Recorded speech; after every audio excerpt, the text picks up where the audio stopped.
arrival on. Copy that, ELCOM. All systems are go for entry, descent, and landing. Stand by. Stand by. The Solar System, part of the Milky Way galaxy, composed of 8 planets orbiting the Sun, a yellow dwarf star. This category of star lasts for about 10 billion years. The Sun is 4.3 billion years old at this point. Mercury, Venus, Mars, Jupiter, Saturn,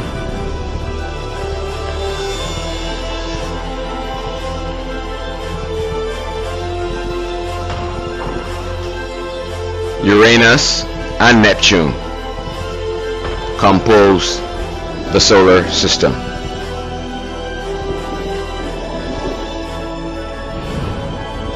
The Sun will eventually balloon into a red giant, followed by a collapse into a white dwarf star.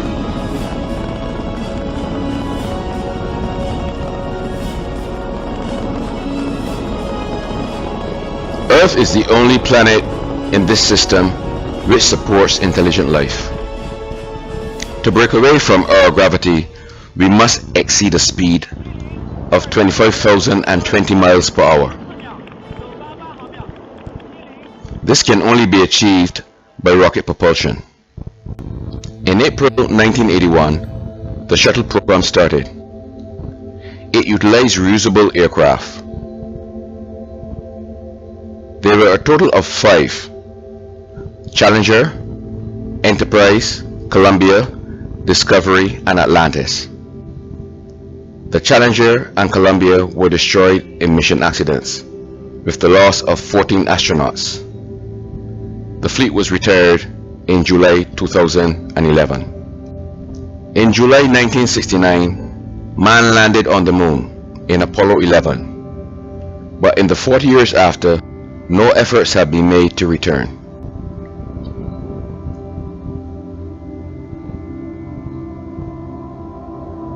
Instead, with the functionality provided by the shuttle program, efforts have concentrated on near-orbit missions, the construction, operation, and maintenance of the International Space Station.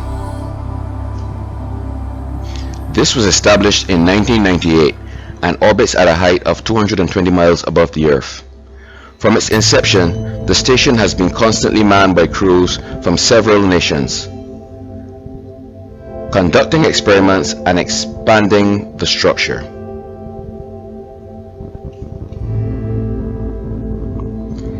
In reality, this has provided us with the opportunity to study the effects of prolonged exposure to space and to develop the skills and tools necessary to survive there.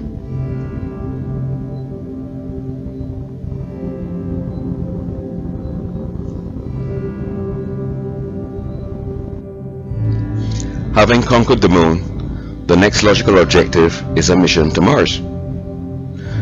Building on the Apollo, shuttle, and space station experiences, a direct Earth launch appears to be the most feasible and economical plan at this time. 3 vehicles would be used: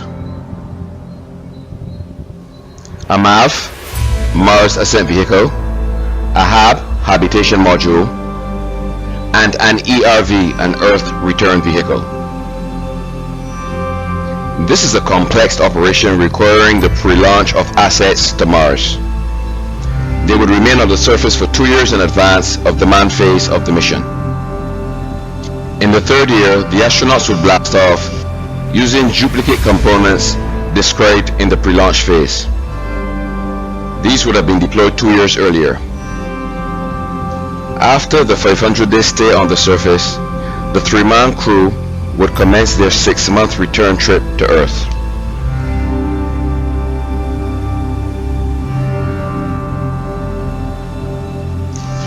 These These modules also act as backup vehicles on or in Mars orbit to be used in case of emergency.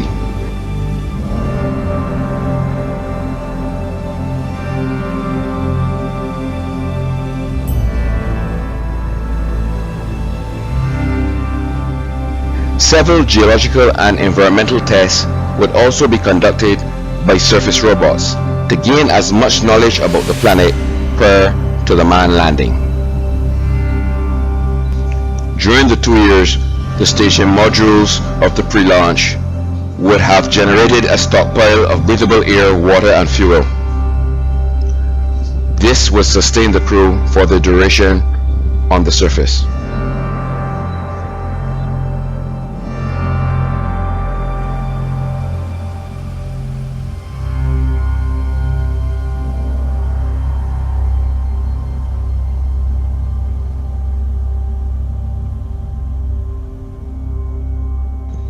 Prior to landing, the hab will detach from its thither and orbit the planet, awaiting instructions from mission control.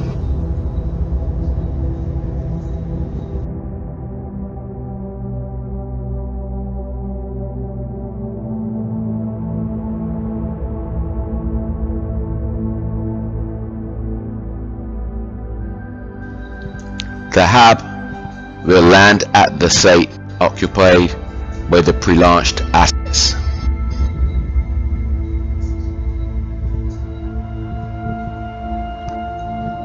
Due to the ionization of gases on entry, communications will be lost with mission control.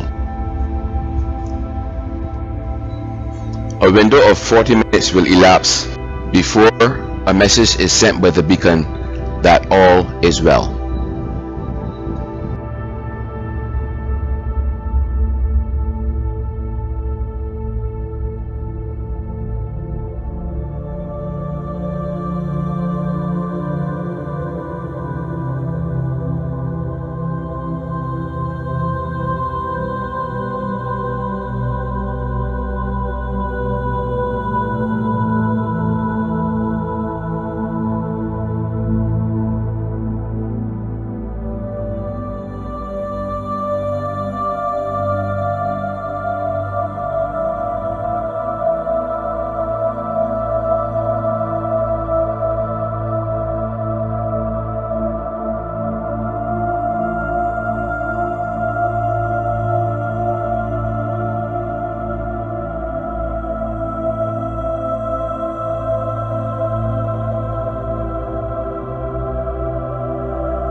All the nations of the space program will participate in this venture.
Let's talk a bit about the mechanics of the flight.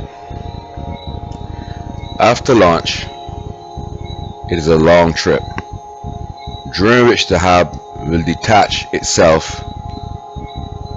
from the propulsion system and fire its maneuvering thrusters to create centrifugal force, generating an artificial gravity environment for the crew.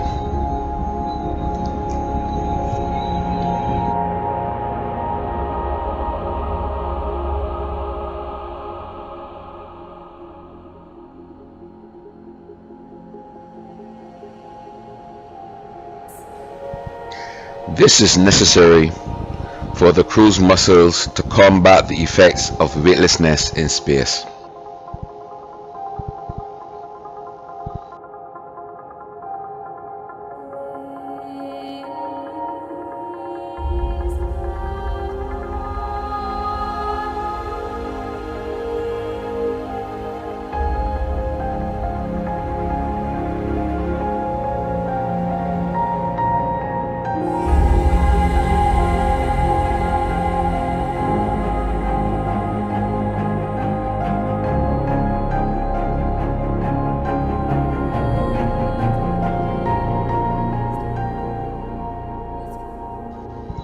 Six months after launch,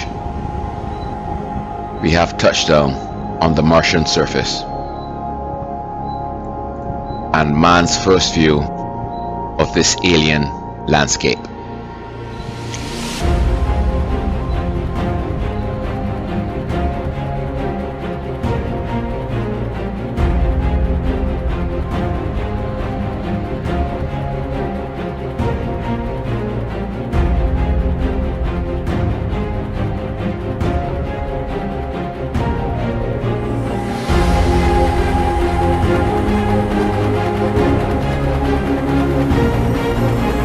The crew will use the Mars rover to explore the surrounds of the base. Now the search for evidence that Mars can support life will commence.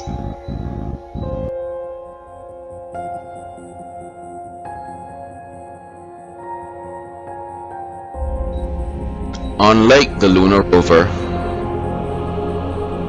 the Mars version will have an environmentally secure cabin in which explorers can be comfortable outside the confines of their spacesuits.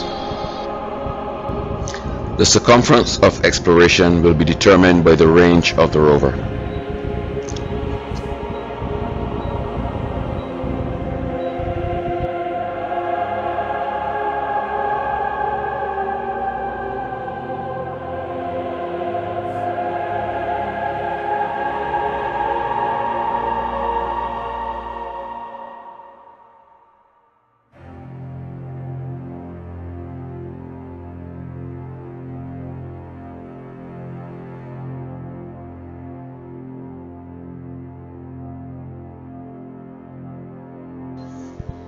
So why Mars? After all, there are 6 other planets from which we can choose.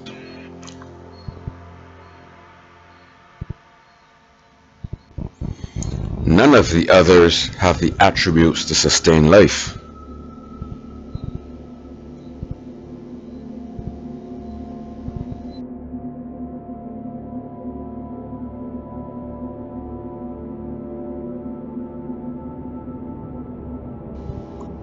While here, there is known to be carbon dioxide, CO2, from which we can separate O2, the oxygen necessary for life.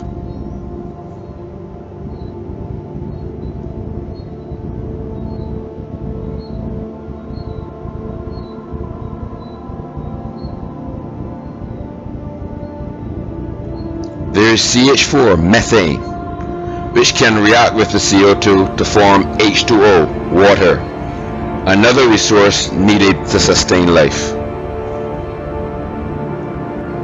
The compounds and elements needed exist on the planet, reducing the necessity of transporting these things from Earth. Exploration of exposed strata on terrain formations will give insights into Mars' geological history, which at one time is believed to have been similar to that of Earth millions of years ago.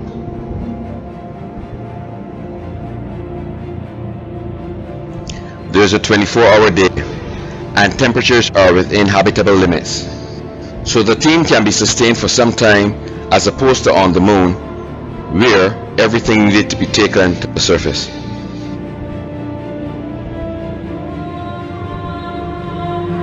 After the mission period, the crew will take off for its return trip to Earth, but at this juncture it is assumed that follow missions would be queued so as to ensure a constant presence on the planet, as is currently the case with the International Space Station.